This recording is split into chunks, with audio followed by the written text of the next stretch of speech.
Good morning. আজকে 9 March শনিবার, আর আজকে আমাদের পুরী ভ্রমণের কিন্তু শেষ দিন। আমরা হোটেল থেকে চেক আউট করে গিয়েছি। এখন ঘড়িতে বাজে সকাল 5:55।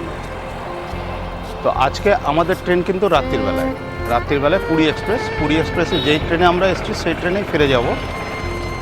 আমাদের ট্রেন হচ্ছে রাত্রি 8:15 ট্রেন। আর আজকে আমরা যেই ওয়ান ডে ট্যুরটা, যেটা উড়িষ্যাতে পুরীতে এলে সবাই করে থাকেন, আজকে আমরাও করব। উড়িষ্যা ট্যুরিজম ডেভেলপমেন্ট কর্পোরেশনের তত্ত্বাবধানে যেই বাসগুলো ছাড়ে সেই বাসে করে। তো আমাদের সেই জন্য পান্থনিবাসের ওখানে যেতে হবে, ওইখানে আমাদেরকে যেতে বলা হয়েছে। তো আমরা হোটেল থেকে বেরিয়ে এসে একটু চা খেলাম, চা খেয়ে এবার পান্থনিবাসের দিকে রওনা হব। আমাদের বাসটা কিন্তু ওখান থেকে ছাড়বে। আমরা সারাদিন ঘুরবো, ঘুরে টুরে আমরা পুরী স্টেশনে ফেরার পথে পুরী স্টেশনে নেমে যাব। নেমে গিয়ে সরাসরি ট্রেনে উঠে পড়ব।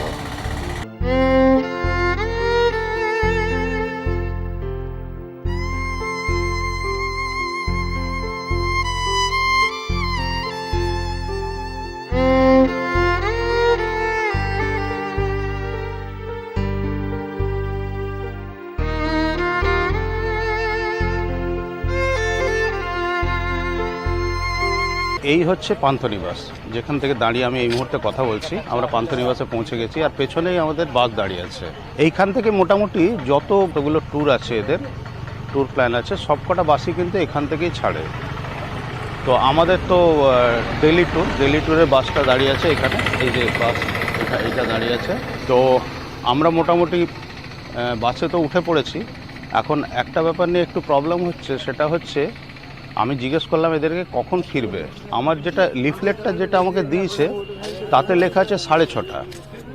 তো আমি যখন বুকিং করছিলাম তখন আমাকে বললো কিন্তু না, 6:30 না, ওটা মোটামুটি 7টা বেজে যায়। তো এখানে এসে যে দাঁড়িয়ে আছে যিনি কন্ডাক্টর আর কি, তাকে জিজ্ঞেস করতে বললো যদি রাস্তায় খুব বড় প্রবলেম হয় তাহলে কিন্তু 7:30 8টা বেজে যায়। তো আমার কাছে প্রবলেম হচ্ছে আমাদের যে ট্রেনটা, যেটা ফেরার ট্রেনটা, সেই ট্রেনটা রাত্রি 8:15 পুরী হাওড়া সুপারফাস্ট, মানে যাতে আমি এসেছিলাম সেই ট্রেনেই ফিরবো। তো এখন যদি 8টা বেজে যায় 8:15, তাহলে আমাদের পক্ষে একটু প্রবলেম হলেও হতে পারে, আমি জানি না। তো এমনিতে বলছে যে যদি রাস্তা ঠিকঠাক থাকে তাহলে 7:30টার মধ্যে পৌঁছে দেবে। তা আমি বললাম তুমি আমাকে এই পান্থনিবাসে আসার আর দরকার নেই, তুমি স্টেশনের পাশ দিয়ে যেটা নিয়ারেস্ট হবে সেইখানে তুমি আমাকে নামিয়ে দাও। বললে হ্যাঁ, স্টেশনের মোটামুটি কাছ দিয়ে আসবে, ওখান থেকে ওয়াকিং ডিস্টেন্স কিছুটা থাকবে, সেইখানে আপনাকে আমি নামিয়ে দেবো। তাই বললাম ঠিক আছে, সেটাই করো। তাই বলে নামিয়ে দেবো। বললো সেখানে কতক্ষণ হবে? বললো 7:30 পৌনে 8টা বাজতে পারে। তাহলে ঠিক আছে, তবুও ঠিক আছে, কিন্তু তার থেকে বেশি হলে কিন্তু প্রবলেম হলেও হতে পারে। তখন দেখা যাক কি দাঁড়ায় শেষ অবধি। তো যাই হোক, আজকে আমাদের পুরী ভ্রমণের শেষ দিন। রাত্রে আমরা ট্রেন ধরবো, ট্রেন ধরে ফিরে যাব আগামীকাল হাওড়ায়। কালকে আবার ওখানে ব্রিগেডের সমাবেশ আছে, তো যার জন্য একটু ভিড় থাকবে আর কি। তো আমরা যেটা প্ল্যান করেছি সকাল সকাল পৌঁছি, মানে 5:30 6টা নাগাদ ট্রেনটা পৌঁছে যায় ঠিকঠাক চললে। তো পৌঁছি আমরা হাতের কাছে যেই ট্রেন পাবো সেই ট্রেন ধরেই কিন্তু আমরা ফিরে যাব। যাই হোক, এই হচ্ছে মোটামুটি প্ল্যান। তো চলুন যাওয়া যাক।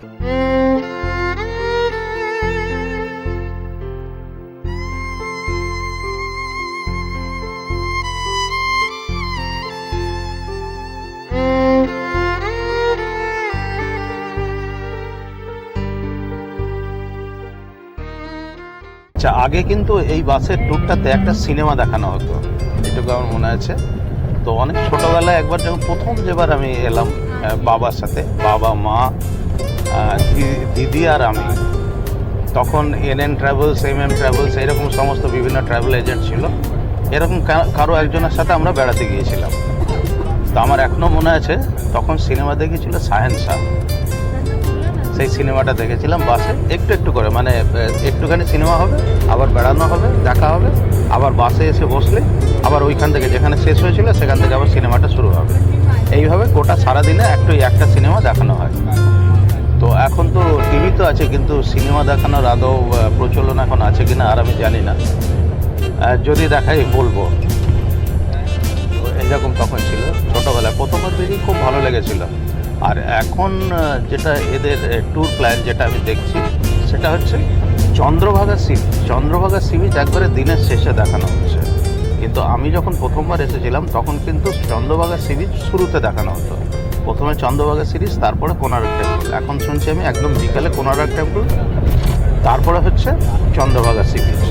তো কারণ হিসেবে যেটা উনি বললেন সেটা বললেন যে যেহেতু মন্দিরগুলো অত্যন্ত টেম্পারেচার, তো এমনিতে উড়িষ্যাতে টেম্পারেচার এমনিতেই বেশি হয়, সেই কারণে রোদের জন্য মন্দিরের পাথরগুলো সমস্ত তেতে যায়, সেই জন্য সকাল সকাল মন্দিরগুলো দেখিয়ে দেওয়া হয়, তারপরে বেলার দিকে অন্যান্য স্পটগুলো দেখা যায়। হয়তো সেই কারণে হয়তো একটু উল্টো দিকে ঘুরে যাচ্ছে, মানে প্রথমে হচ্ছে বৌদ্ধ শান্তিস্তূপ বা ধবলগিরি, তারপরে লিঙ্গরাজ টেম্পল ভুবনেশ্বর, তারপরে হচ্ছে খণ্ডগিরি, উদয়গিরি।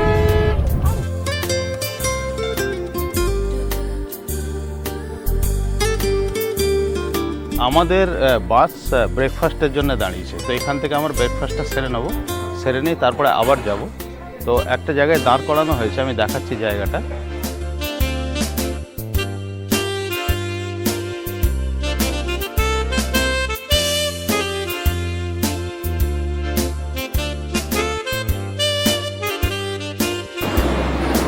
আচ্ছা, এই হচ্ছে আমাদের ব্রেকফাস্ট, পুরি সবজি সকালে। কত করে নিচ্ছে রে?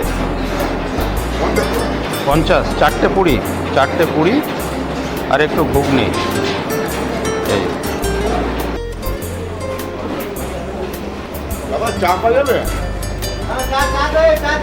সিঙ্গাড়াগুলো দেখে এত ভালো লাগলো, সিঙ্গাড়া আর বড়া আমি আলাদা করে নিয়ে নিলাম খাওয়ার জন্য, বাসে খাবো। এখানে দেখতে পাচ্ছি আমি উপমা আছে, পুরি আছে, আর এইদিকে মিষ্টি।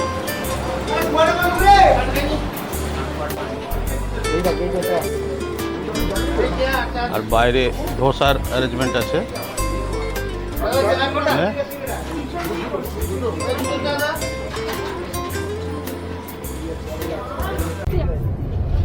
আচ্ছা, ব্রেকফাস্ট কমপ্লিট করে কিন্তু আবার আমরা জার্নি শুরু করলাম।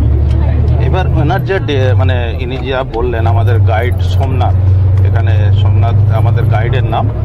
তো উনি যা বললেন, এরপরে প্রথম যেটা হবে, যেটা স্পট, সেটা হচ্ছে ধৌলি শান্তিস্তূপ বা ধবলগিরি।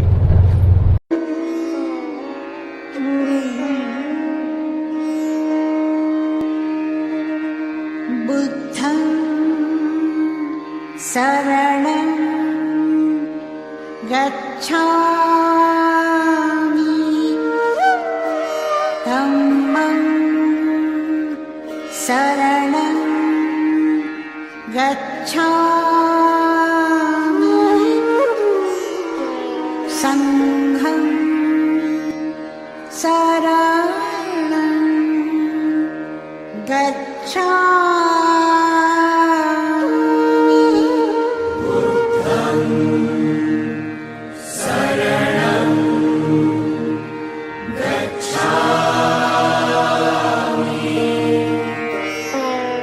ধম্মং শরণং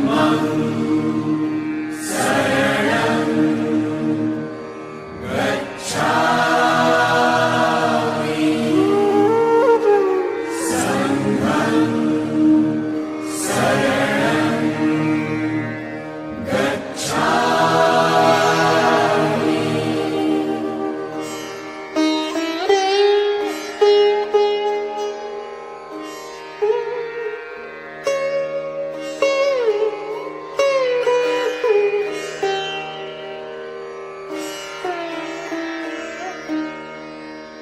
द्वितीयम्पि बुद्धं शरणं गच्छामि। द्वितीयम्पि बुद्धं शरणं गच्छामि। साधारण शिवलिंग देखते हैं, ये साधारण शिवलिंग का माफिक नहीं है, इसका शिवलिंग पाताल में है, ऊपर से इसका पीठ है और पीठ का बीच में एक अष्ट धातु, उसी को लिंगराज के रूप में पूजा किया जाता है। इसका शिवलिंग आप लोगों को देखने के लिए नहीं मिलेगा। इसका शिवलिंग परस पत्थर का है, जो भी मेटल का जिसे लगेगा सोना पलट जाएगा। इसलिए जो राजा मंदिर को बनवाते थे जानबूझ के शिवलिंग को पाताल में ही रख दिया। मगर ये जो शिवलिंग है, इनके माथे के ऊपर बेलपत्ता तुलसी पत्ता एक साथ चढ़ाया जाता है। किसी भी शिवलिंग के ऊपर कभी भी तुलसी पत्ता चढ़ाया नहीं जाता। मगर आप लोग सिर्फ उसका पीठ को देख के आएंगे, एक राउंड वाला चक्कर है, उसी को देख के आएंगे और कुछ नहीं। और एक क्राउन है, मुकुट है, उसी को, बट वो क्राउन दिखेगा नहीं अभी। आज तो नहीं दिखेगा क्योंकि बेलपता तुलसी पता ढका रहेगा वो। आज शिवरात्रि गया था। फिर ये 1 साल के बाद ही साफ सफाई होगा, उसका पीठ के ऊपर साफ सफाई होगा। ধবলগিরি দেখার পর আমরা এখন এসে পৌঁছেছি বিখ্যাত মন্দির লিঙ্গরাজ টেম্পলের সামনে। তো লিঙ্গরাজ টেম্পল আমার পেছনে, আর এই টেম্পলের ভেতরে যেহেতু ক্যামেরা, ফটোগ্রাফি, ভিডিওগ্রাফি কোনো কিছুই অ্যালাউড নয়, সেহেতু ভেতরে তো ক্যামেরা নিয়ে যাওয়া যাচ্ছে না। আমি বাইরে থেকেই দেখাচ্ছি।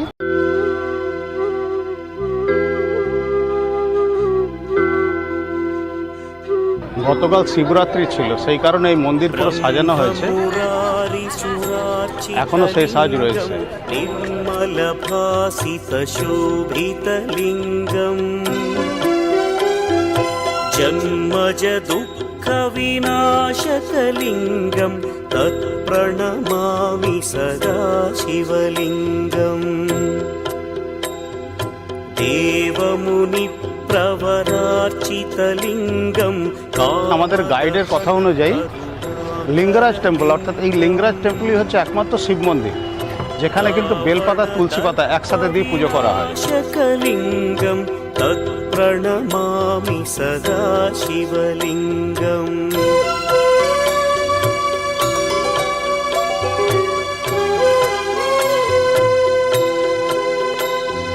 सर्वसुगन्धसुलेपितलिङ्गं बुद्धिविवर्धनकारणलिङ्गं सिद्धसुरासुरवन्दितलिङ्गं तत्प्रणमामि सदा शिवलिङ्गं। कनकमहामणिभूषितलिङ्गं फणिपतिवेष्टितशोभितलिङ्गम् दक्षसुयज्ञविनाशनलिङ्गं तत्प्रणमामि सदा शिवलिङ्गम्। कुङ्कुमचन्दनलेपितलिङ्गं पङ्कजहार सुशोभितलिङ्गम् सञ्चितपापविनाशनलिङ्गम्। গতকাল এতক্ষণ অবধি আমরা স্নান করেছি দুপুরে সমুদ্রে স্নান টান করে যখন উঠে এসেছি, হাতে তো ঘড়ি ছিল না, সময়ও বুঝতে পারিনি, প্রায় বেলা 4টে বেজে গেছে। এবার 4টের পরে মিত্র ক্যাফেতে খেতে গিয়ে শুনি যে খাবার নেই। এবার সেই যে খাবার নেই, এবার আর কোথাও খাবার পাওয়া যায় না। আমি স্নান করে এসে যখন আমি দেখলাম 4টে বেজে গেছে, তখনই আমার একটা সন্দেহ মনের মধ্যে দানা বাঁধতে শুরু করেছে যে খাবার পাবো কিনা। আর ঠিক যা সন্দেহ করেছি তাই, মিত্র ক্যাফেতে গিয়ে খাবার নেই। এবার মিত্র ক্যাফেতে খাবার নেই, আশেপাশে দু একটা জায়গায় খোঁজ করলাম, সেখানেও বন্ধ। শেষে কিছু খাবার না পেয়ে দুপুরবেলায়, সেই বিকেল 5টা, তখন বাজে বিকেল 5টা, দুপুর তো না, বিকেল হয়ে গেছে আর কি, বিকেল 5টার সময় চাউমিন দিয়ে লাঞ্চ করতে হলো। এগ চাউমিন, কোনো রকম এক জায়গায় এগ চাউমিন পেলাম, সেই এগ চাউমিন দিয়ে লাঞ্চ সারতে হলো বিকেল 5টার সময়। আপাতত তো আমরা লিঙ্গরাজ টেম্পল থেকে বেরিয়ে এসেছি, পরের স্পটে যাচ্ছি। এখন কোন স্পট জানি না, উদয়গিরি, খণ্ডগিরিও হতে পারে। তো দেখা যাক। এখনও তো আমাদের গাইড যিনি আছেন সোমনাথ এখনও কিছু বলেননি। আপাতত আমরা ভুবনেশ্বরের ভেতর দিয়ে চলেছি, ভুবনেশ্বর শহরের ভেতর দিয়ে যাচ্ছি। আগে আমি যখন এসেছিলাম তখন তো কলিঙ্গ ইউনিভার্সিটির ভেতর দিয়ে যেত। এখন আমি জানি না সেই কলিঙ্গ ইউনিভার্সিটির ভেতর দিয়ে যায় কিনা বাস, বা কলিঙ্গ ইউনিভার্সিটিটা দেখায় কিনা। ইউনিভার্সিটির ভেতরটা কিন্তু দারুণ সুন্দর ছিল সেই সময়তে। এখন জানা নেই আমি ওই দিক দিয়ে যাবে কিনা। তো দেখা যাক কোন দিক দিয়ে যায়, আর পরবর্তী স্পটটা কি সেটা ডিক্লেয়ার করুক, তারপরে কথা বলছি। पहले हम स्टॉपेज करेंगे उदयगिरी खंडगिरी के पास। देखिए, उदयगिरी खंडगिरी हिंदुस्तान की सबसे प्राचीन गुफा में से गिना जाता है। आज से लगभग 2nd सेंचुरी बीसी में, बिफोर क्राइस्ट, जो 14 साल हमारे इस कलिंग के राज संभाले थे, चेरी डायनेस्टी के राजा खारबिल महामेघवाहन, जो इतने खूंखार थे, 16 साल उम्र में वो युवराज बने। 18 साल उम्र में उन्होंने इंडो ग्रीक राजा यवना को मथुरा तक भगा के ले गए। 22 साल उम्र में उत्तरांचल को अपने साम्राज्य में मिला दिए। 25 साल उम्र में मौसलीपट्टम डिस्ट्रॉय किए। 28 साल में हमला किए, मौर्य डायनेस्टी के हेडक्वार्टर यानी पाटलिपुत्र। उस समय पाटलिपुत्र के राजा थे सोमवर्धन फ्रॉम मौर्य डायनेस्टी। सम्राट उनको जंग में हराने के बाद टेम्पररी राजधानी बनाए पाटलिपुत्र। उस उनका राज कृष्णा से कावेरी तक चला गया।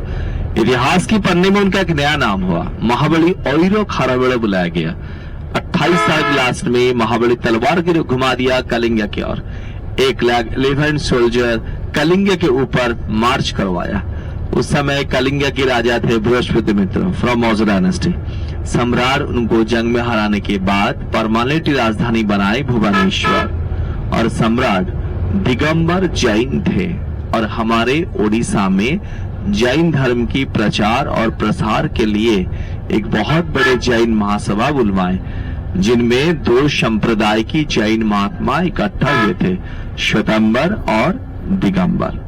सम्राट उसी जैन साधु और महात्माओं की रहने के खातिरदारी के लिए इस कुमारगिरी और कुमारगिरी पर्वत में 117 गुफा खुदवाए थे, ओनली शेल्टर केव्स। मगर अभी 117 गुफा नहीं है, अभी 29 केव्स है, अभी 29 गुफा है। ये वाला जो सफेद वाला जो मंदिर दिख रहा है, ये वाला मंदिर बंद है, ये जैन टेम्पल है, ये खंडगिरी का मंदिर है। इधर में देखने के और कुछ नहीं खास, बट उदयगिरी में आप लोगों को बहुत सारे गुफा दिखेगा।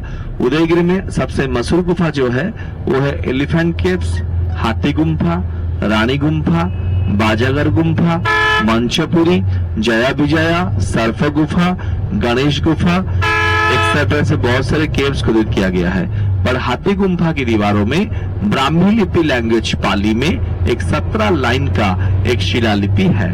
भाषाविद डॉक्टर A.K. स्टालिन का रिमार्क्स है, अगर ये शिलालिपि यहाँ पे नहीं होता तो चेदी डायनेस्टी की 14 साल की इतिहास यहीं पे दब जाता। चेदी डायनेस्टी के राज 18 साल, सिर्फ खारवेल का ही 14 साल। इस गुफा में जैसे कि महाराष्ट्र की अजंता एलोरा में पत्थरों का पिलर किया गया है, इस गुफा में ऐसा कोई सिस्टम नहीं है। गुफा एकदम प्लेन नैरो स्पेसिस है, मगर इसका ड्रेन का सिस्टम है उसे कहा जाता है पैनोरामिक ड्रेन सिस्टम। और ये panoramic drain system first time apply हुआ Harappa Mohenjodaro, second time Udayagiri Khandagiri. Panoramic drain system का मतलब है बारिश होने के आधा घंटा के अंदर बारिश का पानी गुफा से निकल जाएगा। मगर अभी आप लोगों को ड्रेन सिस्टम के बारे में देखने को नहीं मिलेगा, उसे ब्लॉक कर दिया आर्कोलॉजिकल ने। आर्कोलॉजिकल सर्वे ऑफ इंडिया ने उस ड्रेनेज सिस्टम को बंद कर दिया। अभी सिर्फ प्लेन केव से आप लोगों को देखने के लिए मिलेगा। गुफा का अंदर कोई पेंटिंग कार्विंग नहीं है, शेल्टर केव्स बोला जाता है। जूता, चप्पल, कैमरा, मोबाइल फोन सब अलाउड है, नो रेस्ट्रिक्शन। गाड़ी से उतरने मेरे साथ आइए, सब कुछ यहाँ पे ठीक है, मगर यहाँ पे बहुत ज्यादा लंगूर। আমরা লিঙ্গরাজ টেম্পল থেকে এইবার এইখানে এসে পৌঁছেছি উদয়গিরি খণ্ডগিরি। এই হচ্ছে আমার পেছনের রাস্তা উদয়গিরি খণ্ডগিরি যাওয়ার।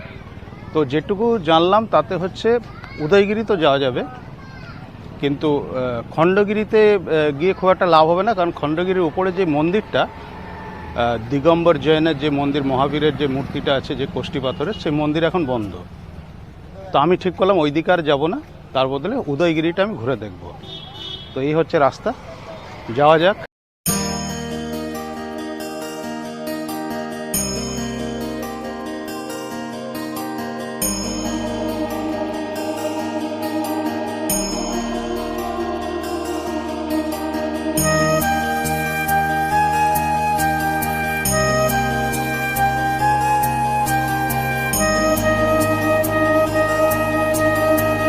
আমি যখন রাস্তা দিয়ে আসছি তখন কিন্তু আমার মনে পড়েনি জায়গাটা ঠিক, কিন্তু ফাইনালি যখন আমি এই জায়গাটাতে পৌঁছালাম তখন কিন্তু মনে পড়েছে রাস্তার একদিকে হচ্ছে খণ্ডগিরি, একদিকে হচ্ছে উদয়গিরি।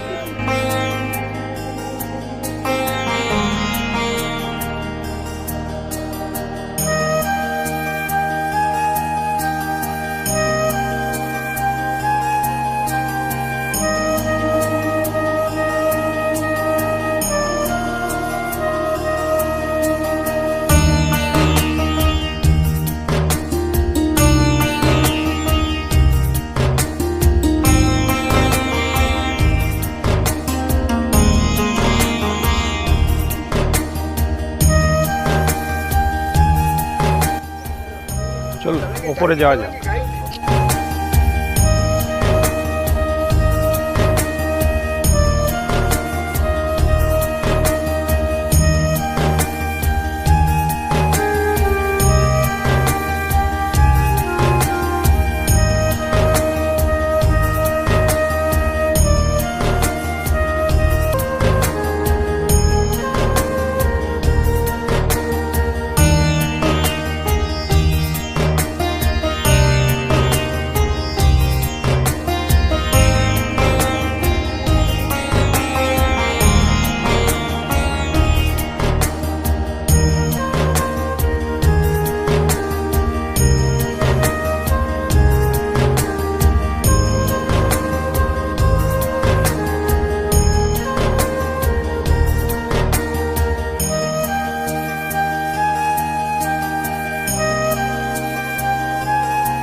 এইখানে যে সব থেকে বিখ্যাত যেটা হচ্ছে হাতি গুম্ফা, এই হচ্ছে সেই হাতি গুম্ফা।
এই যা রাস্তা চড়ায়, মানে হাঁটুর প্রবলেম থাকলে কিন্তু এই জায়গা অ্যাভয়েড করাই ভালো।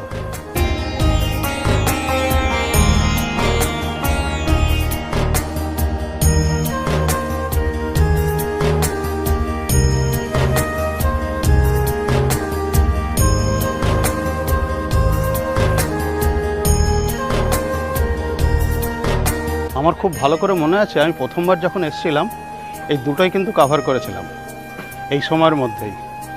মানে প্রায় ছুটতে ছুটতে উপরে উঠেছিলাম, আবার এসে ওই মন্দিরে উঠেছিলাম। এখন আর সেই দম নেই, যার জন্য আর ওই মন্দির যেহেতু বন্ধ আর আমি উপরে গেলাম না। উপরের মন্দিরটাতে আমার মনে আছে একটা কালো কোষ্ঠী পাথরের মহাবীর, জৈন মহাবীরের একটা বিরাট একটা মূর্তি আছে, দণ্ডায়মান, মানে দাঁড়ানো অবস্থায় একটা মূর্তি আছে।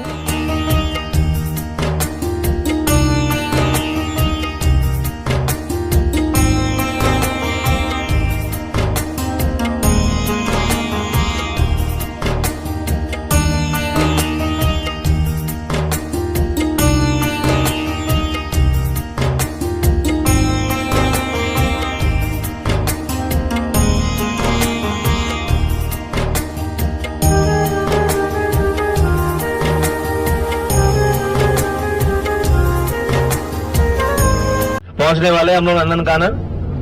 यहाँ पे किसी भी टाइप का पॉलिथीन का बैग, प्लास्टिक का बैग, बाहर का खाने का सामान, बिस्किट, चिप्स, कुरकुरे, केक, ये सब कुछ भी अंदर अलाउड नहीं है।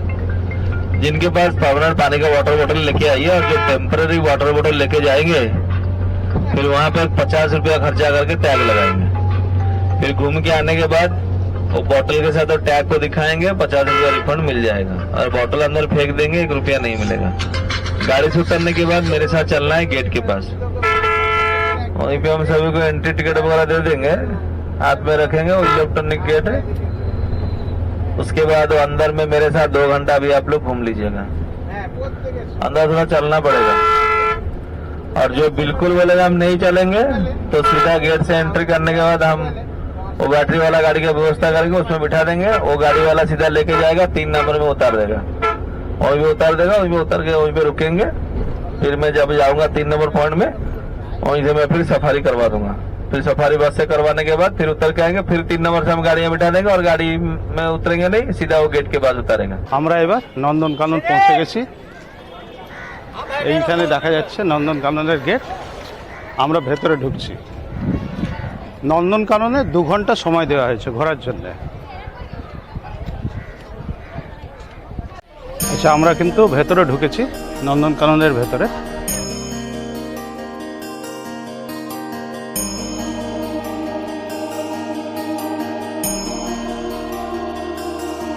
দেখায় চারিদিকটা।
আমরা কিন্তু এবার সাফারিতে রওনা দিচ্ছি এই ব্যাটারি গাড়িগুলোতে।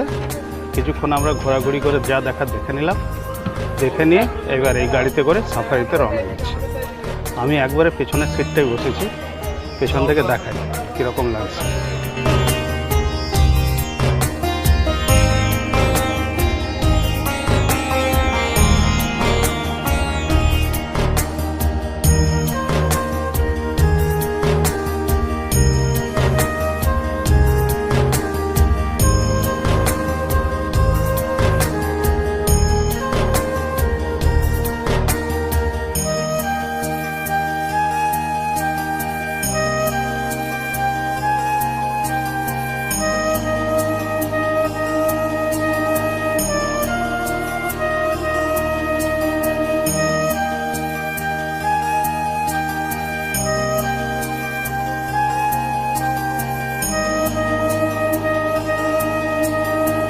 আমরা কিন্তু এই মুহূর্তে সাফারি পয়েন্টে এসেছি। সাফারি পয়েন্টে যেভাবে দেখাচ্ছে এই বাসগুলো এখন সাফারি পয়েন্টে নিয়ে যায়।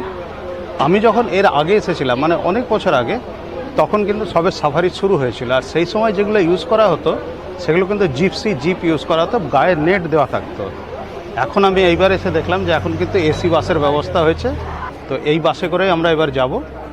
তো আমাদের পুরো গ্রুপটাই চলে এসছে এখানে। এই গ্রুপে আমরা রওনা দেবো ভেতরে।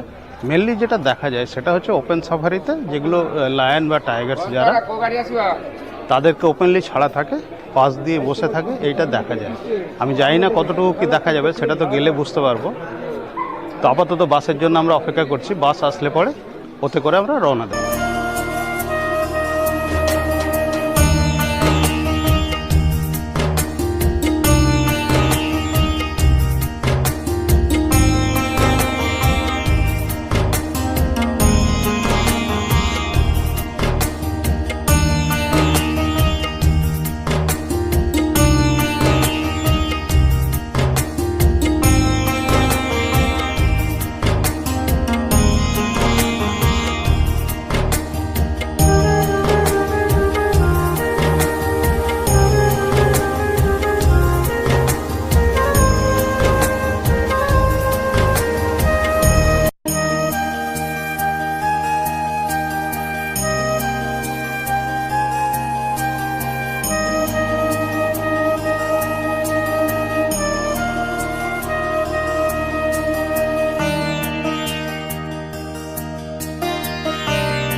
এবার বলি কেমন লাগলো। আমি এর আগের বার যখন নন্দনকানন ঘুরে গিয়েছি, সেই নন্দনকানন কিন্তু এখন আর নেই। মানে এমনি ব্যবস্থা কিন্তু খুব ভালো হয়েছে, এসি বাস হয়েছে, সাফারি করার ব্যবস্থা করা হয়েছে, ব্যাটারির গাড়িতে করে নিয়ে যাওয়া হচ্ছে। কিন্তু আসল যে জানোয়ার দেখার যে মজাটা, জন্তু জানোয়ার প্রায় দেখাই গেল না। মানে আমরা এতটা ঘুরে জঙ্গল সাফারি করে মাত্র 2টো সিংহ দেখতে পেয়েছি, আর 3টে বোধহয় ভাল্লুক, নাকি 3টে ভাল্লুক, আর কিছু ময়ূর আর হরিণ। এই শুধু দেখার মধ্যে প্রাপ্তি এইটুকু। তো যাই হোক, এই হচ্ছে মোটামুটি প্রাপ্তি। প্রচুর হরিণ ছিল। হ্যাঁ, প্রচুর হরিণ ছিল, ময়ূরও ছিল, ময়ূর দেখা গিয়েছে। তো এই মোটামুটি। এর আগের বার যখন আমি এসেছি, আমার খুব ভালো করে মনে আছে, জঙ্গল সাফারিতে আমরা জিপসিতে করে গিয়েছি, নেট দিয়ে বাঁধা, রাস্তার মাঝখানে সব সিংহ টিঙ্গ সব বসে থাকতো। মানে তাকে রীতিমতো হর্ন দিয়ে সরিয়ে তারপরে গিয়েছে, এইরকম একটা সিচুয়েশন দেখে। এইবার তো কিছুই দেখাই গেল না প্রায়। তো যাই হোক, যাই হলো। এইবার আমরা লাঞ্চ করব, খিদে পেয়ে গেছে। লাঞ্চ কমপ্লিট করে কোনারকের দিকে রওনা করব।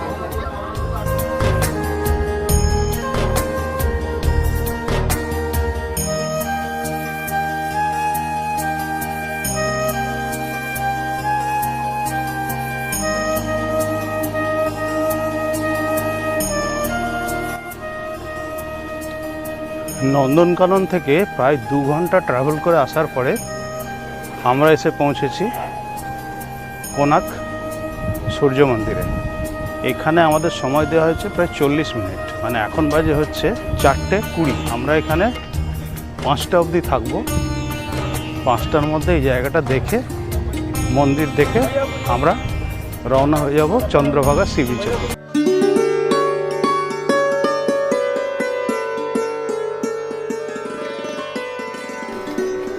হয়ে গেছে।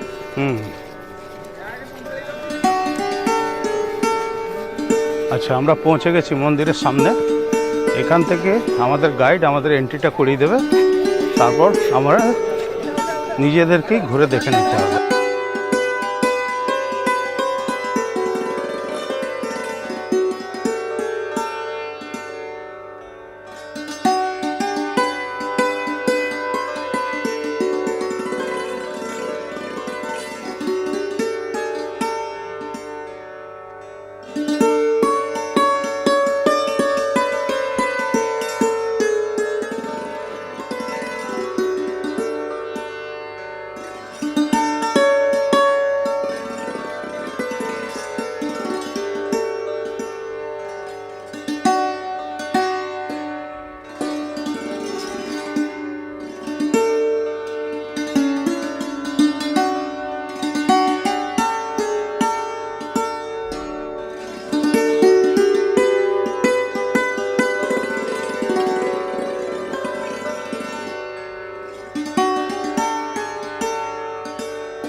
আচ্ছা, মন্দির দেখা তো আমাদের হয়ে গেল। এবার আমরা বেরিয়ে যাব এই ডান দিক দিয়ে বেরোনোর রাস্তা। বেরিয়ে গিয়ে বাইরে বাস আমাদের জন্য অপেক্ষা করছে। আমরা এখান থেকে সোজা চন্দ্রভাগা সি বিচ চলে যাব।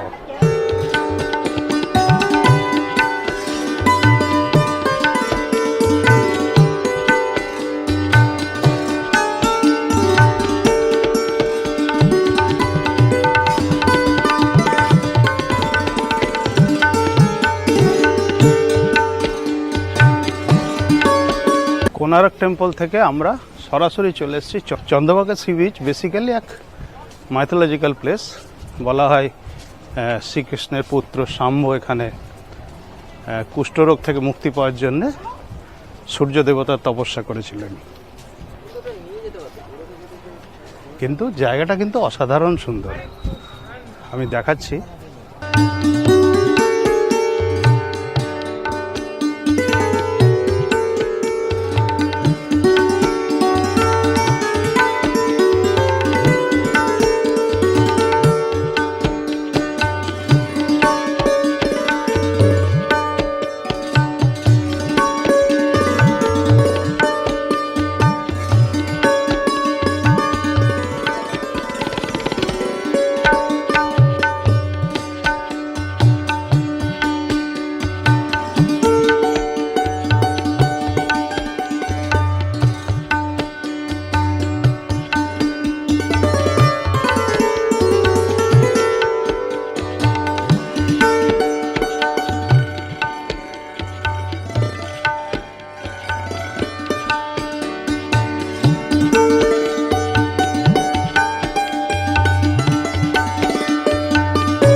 এই হচ্ছে রামচণ্ডী মন্দির।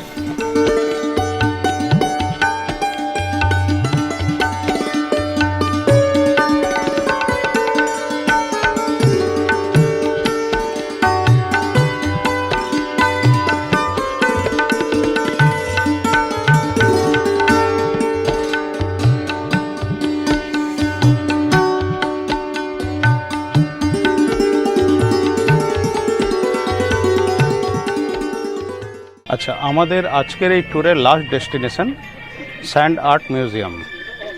চলুন একটু ঘুরে দেখাই। সবই বালি দিয়ে তৈরি।